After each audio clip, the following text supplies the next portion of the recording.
Rick Ross just responded to the latest Drake diss, and as expected, he hates it.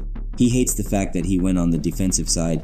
If we are being honest, it's probably his worst move since the beef started. Not only is getting defensive in a diss track bad, but addressing pedophilia behavior on a song is just bad.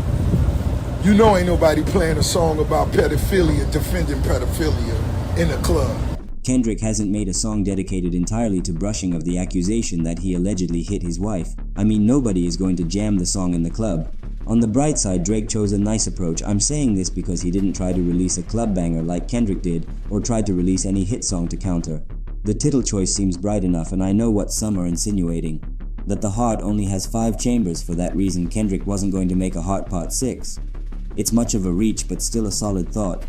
I know that by this point people are picking a side, and Kendrick is coming out as more of a fan favorite. Rick Ross has doubled down on accusing Drake of being a pedophile, going to an extent of pulling up Drake's old tweets from as far as 2008. He also mentions a clip where Drake was dancing with a 17-year-old on stage. Drake had no clue that the girl was 17 but was notified shortly, and that's where things got messy. He chose to keep the dialogue going, and with that Ross found the dirt he was digging for. Back then, social media wasn't that well established, and for that the moment was forgotten. The clips were still available though, and one thing with the internet, old videos do resurface.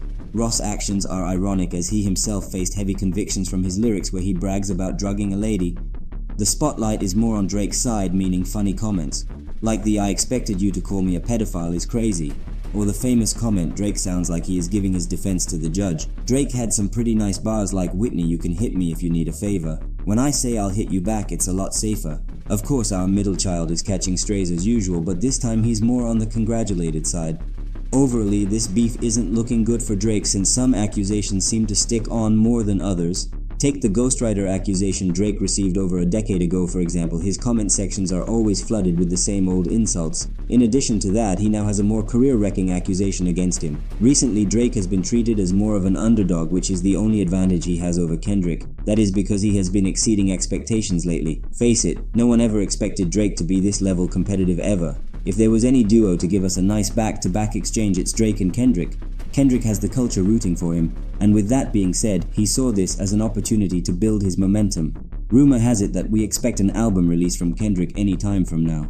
By the look of things, he'll probably break a record. At the time of recording, Not Like Us sits at 19 million views, while all his releases as of late surpass the 10 million mark.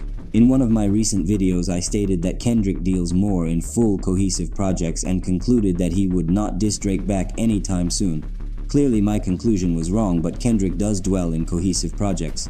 Turns out the "like that" verse was all for clickbait, that Kendrick already had some tracks lined up. Drake, on the other hand, was walking in blind. That is no excuse though. Drake sending a fake informant to Kendrick has also been the internet's topic as of late, some critics calling it a genius move while others calling it predictable. The only thing that is for sure about this beef is that it's earning a lot of creators sums of money.